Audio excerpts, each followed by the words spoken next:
Hello again, fellow audiophiles. I am Wave Theory, and this is the ES Labs ES-2α. This is their flagship electrostatic headphone that they say is built as a tribute to the Stax SR Omega headphone. This is 15,500 Hong Kong dollars.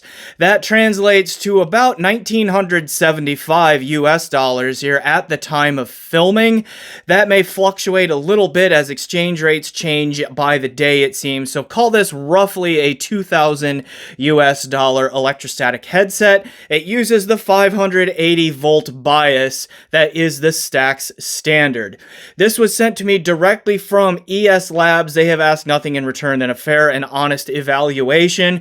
No affiliate links this time. You buy direct from ES Labs. The link down in the description where you can do that will simply be there for your convenience. I have had some correspondence with Benson Wong. He is the owner of ES Labs. He's the one who contacted me, asked if I wanted to check out this headphone. I said yes. He has done a good job of just informing me about what's going on over there and not trying to influence my opinion on this headphone. So all thoughts that you're about to hear are mine and mine alone.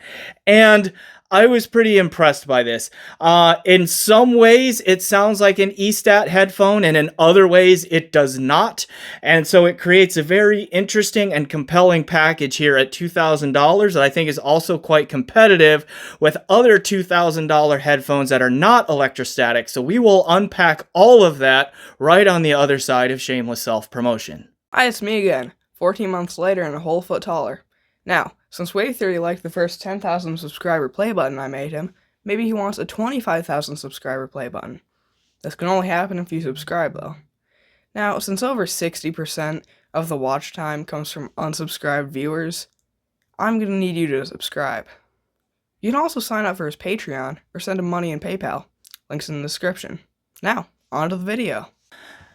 Alright, so the ES-2α, again, is an electrostatic headset here, and it uses the 580 volt bias voltage, which is the Stax standard. For those of you who may be unfamiliar with what electrostat headphones are, I have done some videos in the past that further explain that. I will put a link down in the description for those. But for right now, suffice it to say that to drive an electrostatic headphone, you need a specific kind of amplifier, and they usually refer to those as an electrostatic energizer or something of that nature here. So if you're looking to get an electrostatic headphone, you do have to get a specific kind of amp in it and make sure that you match that bias voltage out there. 580 volts is the most common because it's the Stax standard, and the name Stax is quite synonymous with electrostatic headphones, or ear speakers as they like to call them. This unit here again it says right on ES Labs website, was built as a tribute to the Omega headphone, which was a Stax thing. And if you see a picture of the Omega, you can definitely tell that there is a resemblance there. Now, my understanding is that ES Labs first existed as like a servicer for Stax headphones. If there was a Stax headphone that needed repair or something, it would go to ES Labs. And then in time, ES Labs started building their own products from the ground up. They had the ES-1α a few years ago, and this now is the 2α, which represents some improvements and is currently their flagship model in their electrostatic headphone line. So, what does it sound like and all of that? Let's start digging in, and I will start by cutting to a clip that is an overhead view where I talk about the build of this headphone and the comfort and that sort of thing. So let's look at that. All right, overhead view, let's look at the build of the ES-2α, and we have these pretty reflective electrostatic membranes back in there, the electrostatic drivers. We've got these like kind of gold-ish colored accents here and cups on there. You know, round drivers, definitely, the aesthetic definitely harkens back to the the SR Omega from Stax in there. I did notice that this grill right here is just a little bit loose. Not so much on this side, so just a little bit of variation there. Not really a big deal in my opinion on that. Okay. Suspension strap headband. Okay. I'm going to point out this very red R right there. That is nice. It's kind of reflective too. It's very easy to tell the difference between R and L in a darkened room, so you don't have to turn a lamp on just to make sure that you're getting this on your head the right way. And it's fairly easy to get confused because, again, it's round cup and all of that, so I mean, you could feel that there's the forward angle in the pads and so forth, but I appreciated how easy that was to read in the dark. All right, head size adjustment on here, just, okay, it's just a slide, friction based right there, no notching or anything like that, but it does stay in place reasonably well, nice and tight, okay, on the resistance there. Right, attached cabling, which is pretty standard for e-stats. The cable is nice, like it's got this, a lot of e-stat cables are like these thin ribbon, flat ribbon kinds of things with the 5 conductors in them. This is a little bit more rounded, like there's the 5 wires in there, and then there's like this nylon coating around it, and then you see it flatten out there as it goes into the plug. You get the 5-pin e-stat plug there. This is a 580 volt bias. It's a headset here, which is the Stax standard. Okay, one complaint I have about the build. All right, 2 complaints, I should say, that I have about the build, because otherwise, like, the comfort of this headphone is pretty spot on. I like the headband structure, the tensioning and the clamp force is good, okay, and all that. You get plenty of motion, okay, in the cup and all that. It's this kind of stuff right here. The seam of the padding, to me, seems like it should always be up flush with the cup there, and it is in a few places, and like it is mostly, or in a few, but and then it's not in others, and I keep trying to like feed it back in there, and it just doesn't seem to want to do it. So it's just one of those attention to detail things that just the lines of it look a little bit goofy and a little bit off right there. So if you're one of the OCD types, I mean, that might bother you. Again, you might be able to play with it eventually to get it to fit in there, but like I could never really get it to stay. It always seems to pull it back out just a little bit and so forth. So that's one complaint. The other complaint is that the pads are a little on the shallow side. You do see that there's a forward angle there. Okay, that's pretty standard stuff. They are nice and soft, but they are a little bit shallow, and every once in a while, particularly on this left side, I could feel this graze against my earlobe. Now, it doesn't happen all the time. Sometimes I'd have to turn my head and all of that for it to happen. But my ears, I mean, you've seen me on camera, they don't stick out very far. So if you are a person with either very large ears or you have ears that stick out a little bit, you might experience some contact on the inside of the cup here. So that's just something to keep in mind on that, like whether or not that bothers you or so forth. Like I noticed it every now and then, which I don't do very often with headphones of any type, but something you need to know. But other than that, like comfort, good. The aesthetic is nice, I think, particularly in like this brown kind of color. I don't know what's going on with that grill cover there. It is just a little bit looser than the other one. But, and then like the pads issue would be the biggest complaint, all that. Again, the cable is nice. It lies nice and flat on a desktop. It is about a 2-meter long cable, or roughly 6 feet. Okay, I think so. I mean, if you need to stretch it across the room, I mean, and it's attached. So if you need to stretch it across the room, that's not going to quite work. So you're going to need to have a setup where you're sitting reasonably close to whatever your e-stat energizer is to be able to use it. But I mean, other than that, pretty decent build. All right, back to me on camera talking about other things. All right, so let's start turning our attention towards the sonic performance of the ES-2α, and to do that, we'll talk about test gear. I am an all-digital music listener, no vinyl or anything like that for me, mostly for convenience reasons and so forth.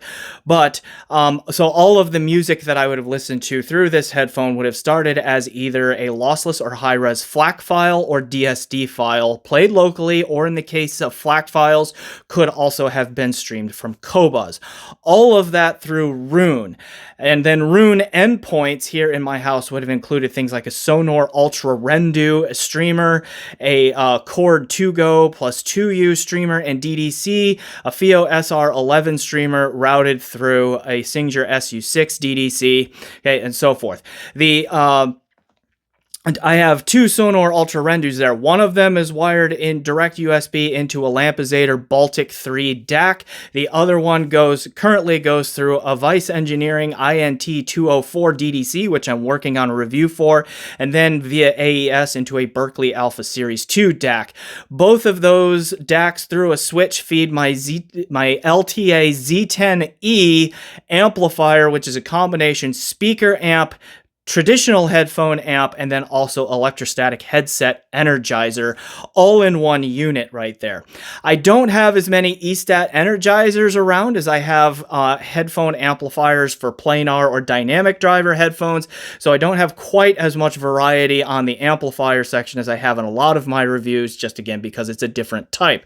I do, however, still have around the Hi-Fi-Man Shangri-La Micro Energizer, which is included as part of their Shangri-La Mini electrostatic system. That's another 580 volt bias voltage amplifier there that on its own sells for about $1,500 US.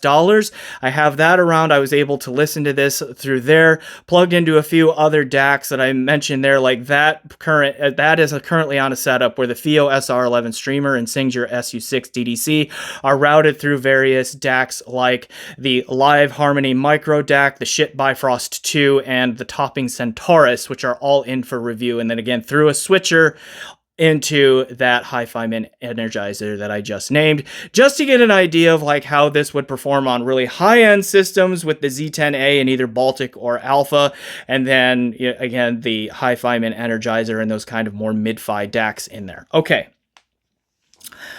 what did I learn through all of that? The takeaways on the sound of this headphone here. The tuning is overall a bit mid-centric.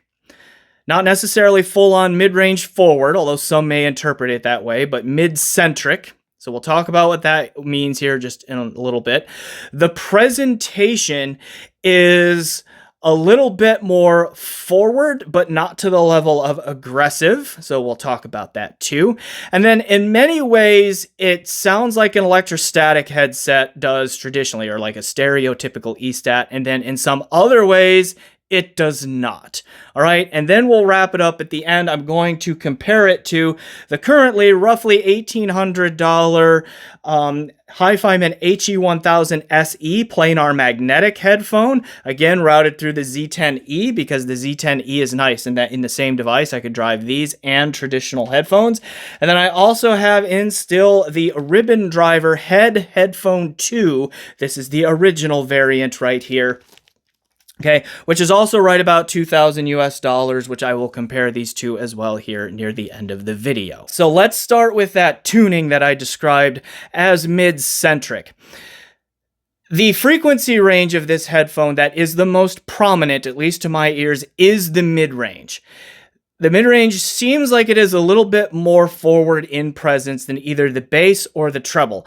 And that's because the frequency extension in either direction is good, but it is not like emphasized. So the bass does reach down way deep, but the emphasis, the presence, the amount of rumble and all that rolls off a fair bit. Once you get below probably somewhere in the 60 to 80 hertz range, the roll-off starts to become a bit noticeable there. There also is some air up in the treble, but again, it's not super prevalent, it's not super present. So again, it is extended well, but the presence seems to be rolled off the closer and closer you get to 20 kilohertz there in the upper regions. So the result is the perception, at least to my ears, is that neither the bass nor the treble extension are all that forward. The mid-range tuning does seem to be a little bit more forward than both the bass and the treble, and so you just get this mid-centric kind of presentation. Now, that said, the tonality within that presentation is pretty good. The whole of the mid-range range seems to be a little bit forward. So things like the tonal balance, the relationship between fundamental frequencies and their harmonics are still reasonably accurate. It seems more to me like there is a mid-range shelf in there in the tuning.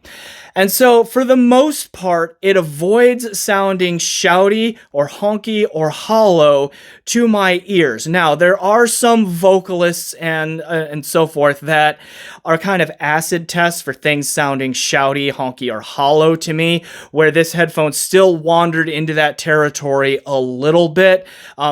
Steven Wilson is one such vocalist for me. Lenny Kravitz is that way. There are a couple of others in there, but while I wouldn't call this a shouty headphone in a universal sense, or for most people, it could get that way for me a little bit. Still not so much that it really wrecked my enjoyment of this headphone overall. Now, I tend not to prefer really mid-forward presentations. When you start talking about a frequency range being very forward, particularly if it's the mids or the treble, you start to lose that natural and realistic sound that I primarily look for. So I do have to say that the tone and the timbre of this headphone are not necessarily realistic or natural to my ears from the standpoint of vocals. So human voices don't really sound quite like real human voices to me through this headphone. But there are a lot of like mid-range focused instruments. One, because there's just a lot of those instruments, period. But things like acoustic guitars, string instruments, and especially drums can sound very convincingly real and natural through this headphone there, through that mid-range frequency range. All right, let's talk about the treble tonality, because again, there is a kind of a perceived roll-off, but that roll-off is way, way up into the air frequencies. Through most of the sonic range where like cymbals exists and that sort of thing, the treble is very naturally tuned. Excellent relationship between fundamental frequencies and their harmonics and all of that. And in fact, the tonality and the timbre of things like cymbal hits are as natural and as realistic sounding on this headphone as I have heard. The only challenger that I could like comfortably name where I'm like, yeah, that's a headphone that really could compete with this is the Modhouse Tungsten double-sided. And to me, the key standout feature of the Modhouse Tungsten double-sided was that treble timbre and tonality. This one is right there with that in that trait. Okay. The bass presentation on this headphone is interesting because, again, you get much below 60 to 80 hertz, and there's not a ton of grunt or rumble or that sort of thing. It's there, but it definitely is like into the background of the sound a little bit more. But from roughly 60 to 80 hertz, I'm not exactly sure where the roll-off starts, but in roughly that range, up through, maybe 160, 180, 200 hertz, somewhere around in that range, the bass is actually quite present. So a lot of where, say, an electric bass guitar happens, or like if an upright bass is plucked or something like that. A lot of the frequency range where a lot of the activity of those kinds of instruments happen, there is actually a fair amount of presence and oomph and dynamics. So this is like a punchy headphone in the bass, but maybe not a slammy headphone in the bass. So there's a good healthy pop to like kick drum hits or electric bass guitar string plucks and that sort of thing. It just may not have a whole lot of weight to it because of that sub bass roll off going on there. But I was actually fairly surprised by the amount of bass presence of this headphone from, again, roughly that 60 to 80 to, 180-ish hertz, right in that range. It's not necessarily forward or exaggerated or a shelf, but I was just like, compared to E-stat sounds that I am used to, the amount of presence and dynamics and impact through that range surprised me in terms of what was there. Okay. So that's kind of like the frequency range on this thing. So again, more of like a mid-centric presentation and all of that, a little bit more like bass and mid-bass than I expected, though not a whole lot of sub-bass rumble. And then you do get some roll-off in the upper frequencies, but you get excellent tone and timbre through the treble. Good tonality through the mid-range. It's just that the entirety of the mid-range range is like raised in a bit of a shelf-like way, which is a little bit too much for me when it comes to naturalism of vocal sounds and that sort of thing, but can work really well with some instruments, drums in particular. Okay. Now, some of those presentational things that I talked about in there. Okay. The sound here, again, it's a little bit forward. It's not an aggressive sound, but the detail retrieval of this headphone, which is excellent, is just a little bit forward in its presentation. So if you're looking for a relaxed, laid back, and smooth kind of sound here, you're not going to get that.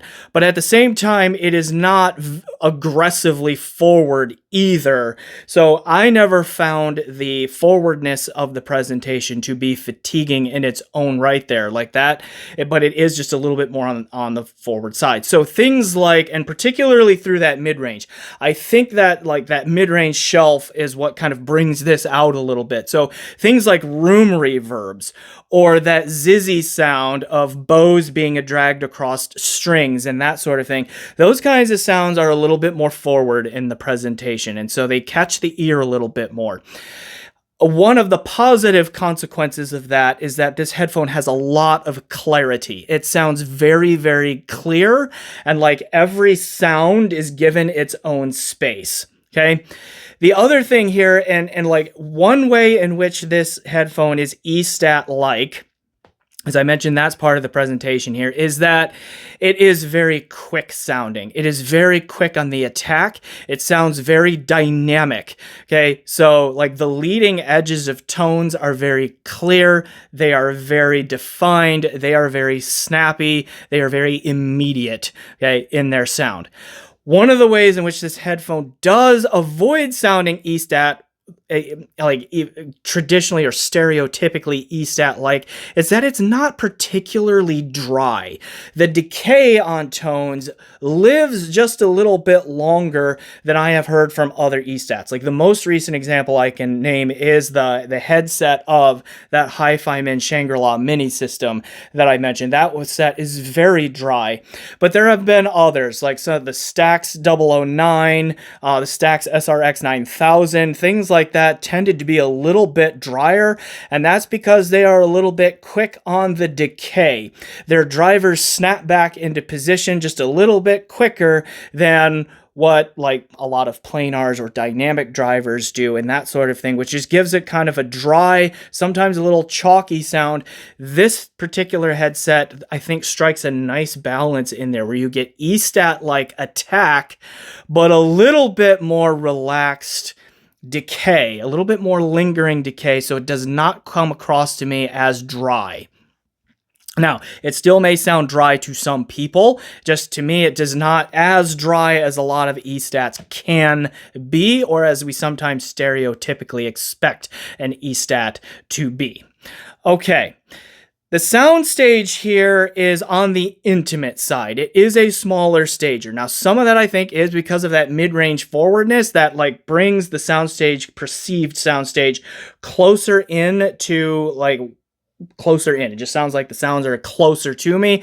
And then the sound stage is not particularly large in terms of its perceived dimensions. So you do get just a bit more of an intimate presentation going on here as well. That's not a complaint. That I'm not saying that's good or bad. I'm just saying that's the nature of the sound and the sound staging. Now, within that sound stage, it is still quite three-dimensional and holographic with a good sense of where sounds are and space between sounds. It just, again, sounds a little bit more intimate overall. Resolution and detail retrieval and all of that, again, are very good. It's not just that it's good for $2,000. It's just good, period. You do get like a lot of, again, kind of a detail forward sound, but also there is just like, there's a lot of texturing to the sound. The accuracy of that spatial presentation that I just talked about does overlap with resolution because to be very holographic and three-dimensional, the audio gear has to be able to resolve the subtle changes in pitch and timing and all of that kind of stuff that is in the signal to be able to pull all of that out, and this does a very good job of all of that. Okay. So summing all of that up, you really do get a very fine sounding headphone here. It's not going to be for everyone because, again, it's intimate, it's a bit mid-forward, it's a bit like forward overall in its presentation of details and that sort of thing, and it's, you know, so it's, and it gets a little bit rolled off in the sub bass and so forth. So it has a sonic package that is not going to be for everyone. It's probably not a headphone I would reach for super often. Just again, the tuning is not my bag. But there are a lot of listeners out there who I know do appreciate a slightly more mid-forward headphone, because if you like vocal presence, if you like to be able to discern between vocalists in a choir or something like that to a high degree, this does that. And so if that's your bag, here you go. Okay, check it out. All right. Now, how does it compare to some other non-ESTAT headphones like the HE-1000 SE or like the Headphone 2 that are also hanging out right around $2,000 US? And should you consider, if you're looking at an upgrade, if you're sitting around, say, $1,000 headphone or under, and you're considering an upgrade, should you go this? Could you go ES-2α and get into the ESTAT game and find an Energizer in the price range that'll work?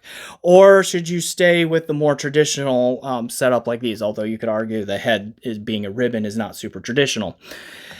And so we'll talk about that too. So if you're familiar with my channel, you know that the HE-1000 SE, the Headphone 2, the Modhouse Tungsten Double-Sided, the Dan Clark E3 are all right about $2,000 and are headphones that I have said have warped the market finally in the favor of we consumers. Meaning that if you want to price a headphone much more than $2,000 US, you have to do something meaningfully better than what those four can do. And these four present a huge value that, again, is kind of market value resetting, in my opinion, here, right around the $2,000 price point. Well, I gotta tell you, the ES-2α here fits right in with that foursome. Now, it does it as an ESTAT, and it does it with its own kind of sound. So it definitely sounds different than either of these, but on an overall technical package, it is comfortably right in there mixing it up with that group. Okay, so that should say a lot right there in terms of the value proposition that I think you're getting. Now, the HE-1000 SE is going to be a bit more perceptibly V-shaped in its signature than the 2α is, because you get a lot more deep bass presence and rumble here. You get a lot more extension and forwardness in the air frequencies here as well. The entirety of the mid-range range is going to be recessed in comparison to what the ES-2α does, and some people are going to say that the mid-range range on the HE-1000 SE is just recessed, period. My ears don't hear it that way. I'm a little bit sensitive to mid-range, it appears. Okay, but I do get where some are coming from. Now, resolution, detail retrieval, and all of that are pretty much dead even right here between the 2α and the HE-1000 SE, and actually even the Headphone 2. I can bring that back up there. Resolution, detail retrieval, texturing, all of that kind of stuff. In terms of being able to resolve the sounds that are in the signal, they're all pretty tight and close together on that, which is good company for the 2α to be in. All right. The HE-1000 SE, again, I mentioned, it's got more bass rumble and sub-bass impact and slam to it, but the treble tonality, okay, meaning the relationship between fundamental frequencies and their harmonics and all that, are much more balanced and realistic on the 2α than they are on the HE-1000 SE. I personally prefer the mid-range presentation of the HE-1000 SE most of the time, particularly if there are vocals involved. But if it's instrumental music, like one example would be the Hiromi's Trio project, right, which is like a jazz trio, where she's a jazz pianist, and she's got, like, who is it, Anthony Jackson, who's like a 6-string bassist, and then who is the drummer? I'm gonna draw a blank, I apologize. Okay, but the drums and the piano and like particularly the cymbals on their work sound just utterly fantastic through the 2α, and I prefer the 2α on music like that than I do the HE-1000 SE. The HE-1000 SE is a bigger, like, very grandiose sound stager and all of that, so it also has a much bigger sound, although they are very similar in their three-dimensionality and holography and all of that. So whether you prefer the HE-1000 SE or the 2α is just going to come down to what kind of tuning you like, what kind of music you like, and that sort of thing, but they are very much technical equals with very different sounds to them. All right, the Headphone 2 here has a little bit more of the size of soundstage that the HE-1000 SE does. It is a little bit more present yet than the ES-2 Alpha is in the deep sub bass, but not as much as the HE-1000 SE. The head here can get closer to the treble tonality that the ES-2 Alpha can get to. Closer than the HE-1000 SE does, but doesn't quite catch the ES-2 Alpha. I, again, personally prefer the mid-range timbre and tonality overall on the Head 2 than I do the ES-2 Alpha. But again, we're talking about a situation where the technical abilities and the ability to resolve and all of that kind of stuff are basically the same between the two headphones. They just have two very different sounds, and it's just going to be down to what tuning do you like and what kind of music do you prefer as to which way you go with which. All right, so should you, if you're looking to upgrade, say you're sitting with a headphone that is $1,000 or less, and you've got a signal chain of gear that's closely priced to that, and you're looking to upgrade and get into this $2,000 headphone space. Should you abandon the more traditional planar magnetic or dynamic driver kind of headphones and go the E-stat route to get into the ES-2 Alpha? And the answer is maybe. Of that group of $2,000 headphones that I recommend and kind of warp the market in your favor, and I'm going to put the 2 Alpha in that group, it is the most mid-forward. It has excellent treble tonality that is at least as good, if not better, than the Modhouse Tungsten double-sided, which I unfortunately did not have on hand to compare directly to. Okay, but I remember that being a standout trait of that headphone. Yeah, you get speedy and snappy dynamics on this and all of that. You get a little bit more detailed forward presentation, but a mid-centric presentation and all of that. And it's an intimate sound stager. If that's what you're looking for, that is a combination of sounds that none of those other 4 that I named have at the price point. So if that's attractive to you, then maybe it is something that you want to consider. But just know that to go the E-stat route, you are kind of narrowing your ability to like move forward again if you want to do future upgrades, just because E-stats again require their own ecosystem in terms of amplifier and headset. You can use all the same DACs and streamers and all of that kind of stuff, okay, that you can with any other headphone, but it's the amp and the headset together that are kind of their own ecosystem in there. Just know that you have to get into that and be mindful of that kind of different environment. Okay, should you do it is again up to you. Hopefully I have given you sufficient information to make an informed decision here. So is the ES2 Labs or ES Labs ES2 Alpha an excellent electrostatic headset? Yes. Is it as an excellent headphone period?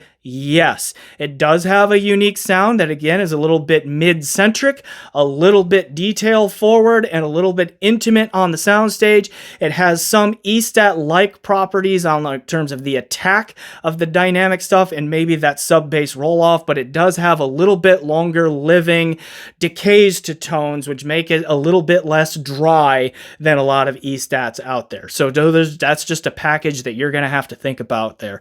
But it is very, very well done on a technical level. It's comfortable to wear as long as your ears don't stick out very much. Okay, and so forth. So well done to ES Labs. I enjoyed my time with it. I am sending it back to them soon. It would be nice to have it around as a reference, but I understand that that can't happen all the time. So thanks for sending it. You'll get it back soon. Please remember to like, subscribe, comment, check out my PayPal and my Patreon. Generally do those things you do to support YouTube channels. And as always, enjoy the music.